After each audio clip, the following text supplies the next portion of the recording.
What is going on, guys? In today's video I will show you the best grenade Deadeye build in Path of Exile 2. So in this guide I will give you a quick overview of this setup. Then I will explain what skill gems and upgrades should you focus on. Then as well we'll see what is the best gear and how to get it for both the leveling and mid-game. And then finally we will go over the passive skill tree, stats, your skill rotations, and even what charm should you use, so we would be able to get the highest damage possible and much more. If you are looking for this build on the website, then click my link in this video's description or the pinned comment.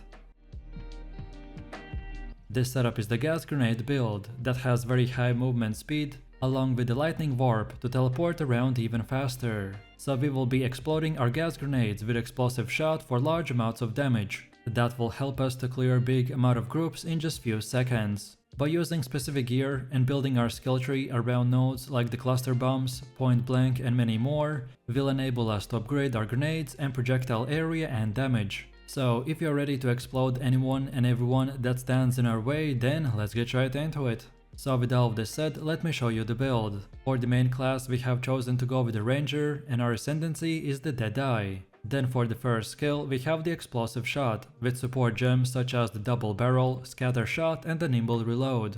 Then second we got the gas grenade with the fire infusion, inspiration and the martial tempo. Then next we got the oil grenade with encumbrance and the strip away. Then next we have Wind Dancer with the clarity and precision. Next we are using the blasphemy with the flammability and the magnified effect. Next we are using the lightning warp with the overcharge and the persistence. And finally for the last one we got the ball lightning with the acceleration and the arcane tempo. Most of this setup is structured around using both of the grenade skills, so we use gems and skills that will support and increase their area and damage, while the rest are powerful filler skills for utility that we can use until our main rotation comes back up. Next, let's quickly take a look at our leveling setup, which we need to use up until about level 25, where we get the gas grenade skill and unlock the cluster bombs node in the skill tree. So first off we have the lightning arrow with the martial tempo and the lightning infusion. Then next we got the lightning rod with the scatter shot and the magnified effect. Then next we also got the escape shot with concentrated effect and the deep freeze.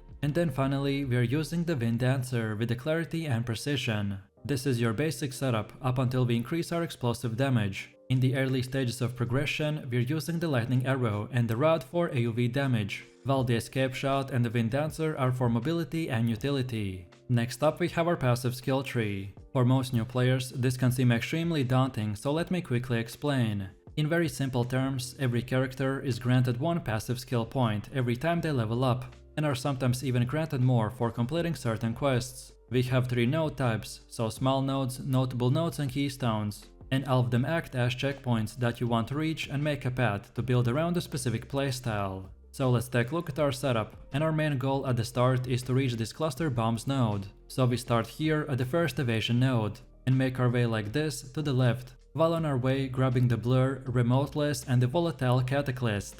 And then from here we keep going down until we reach the circle and then get our cluster bombs. This node is very important to get early on, as this is exactly what allows the Deadeye to start scaling well enough to use over other beginner skills. So then when that is done, then now we want to circle back to the beginning and get most of these nodes like the honed instincts, clean shot and the vile wounds. Then again let's go back on where we left off and get this entire circle while also grabbing this overwhelm. And now finally from here, just make your way all the way to the end, and the order in which you do it doesn't really matter, as long as you follow this path.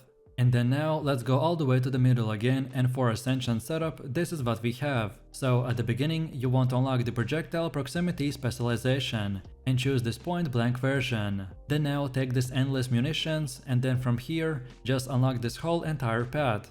To simplify my decision making and so you could easier understand, then we wanted to prioritize the cluster bombs, as this will give ourselves incredible amount of scaling. So by using it with the other nodes, we will actually enable our grenade skills to do damage, because by themselves with no setups they're very average. And then for the rest we invested into more stacking evasion, more skill effect duration and just more damage, which will make our grenades last forever. In PoE 2, earning skill points take a lot of hard work, so it will be smart not to spend your points recklessly. You can of course reset your passive points later, but only at a cost, so following a specific setup is extremely useful. If you are following this build, then make sure not to deviate from it, as some of the decisions that I made might not make sense at first, but is going to pay off later. So feel free to use the exact same path as I have right here. And don't forget to check this video's description to find the link for this website, and this should make it easier for you to follow the tree.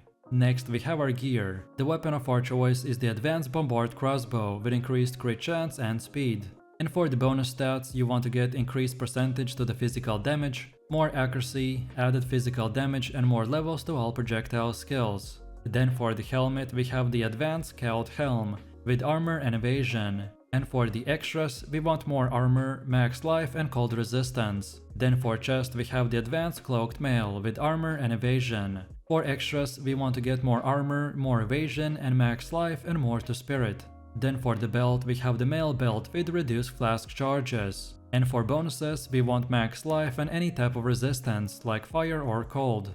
Then for the gloves we got the advanced double gauntlets with armor and evasion. For extras we want to get max life and fire or cold resistance. Then for boots we are using the advanced brace sabotans with armor and evasion.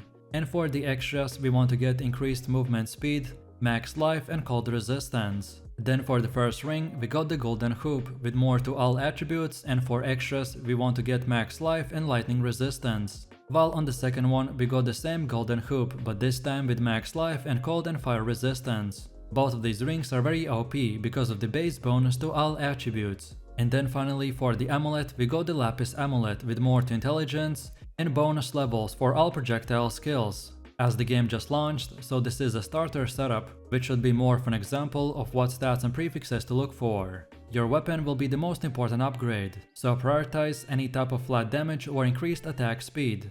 As far as getting gear goes, by far the best way to get better gear in the campaign is to check the vendor in the town, each time you level up, as vendors change their offerings based on your level, so this is your best way to find upgrades. If you're desperately in the need of a weapon upgrade, then check the previous act's vendors as well. And you want to prioritize percentage gain to fire, cold and lightning resistances, as well as attributes and increases to maximum life on your gear. This build requires high attributes as you reach the end of the Act 3, so finding gear with it early will definitely pay off in the future. Having life regeneration on just a couple of pieces as well will allow you to be more conservative with your life flask usages. Then on top of this, we need to quickly look into the charms. Charms are incredibly useful, as by having the right one equipped at the right time can save you from dying.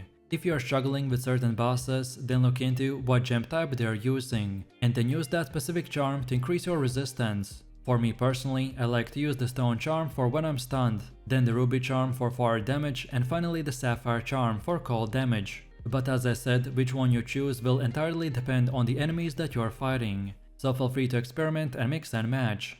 And now finally, let's quickly take a look at how this build will work. And for this one, we don't have a long rotation, as most of our playstyle is just built around two powerful skills. So first off, while killing regular monsters, you want to combo your gas grenades once or twice into the explosive shot to detonate the gas for multiple explosions. Most of the enemies will die to a single gas grenade combo, but we can also use the oil grenade against magic and rare monsters to apply the exposure debuff, which drastically will reduce their fire resistance. So subsequently, the second rotation is to now use the blasphemy, then the gas grenade, then the explosive shot, and then finally also add the oil grenade.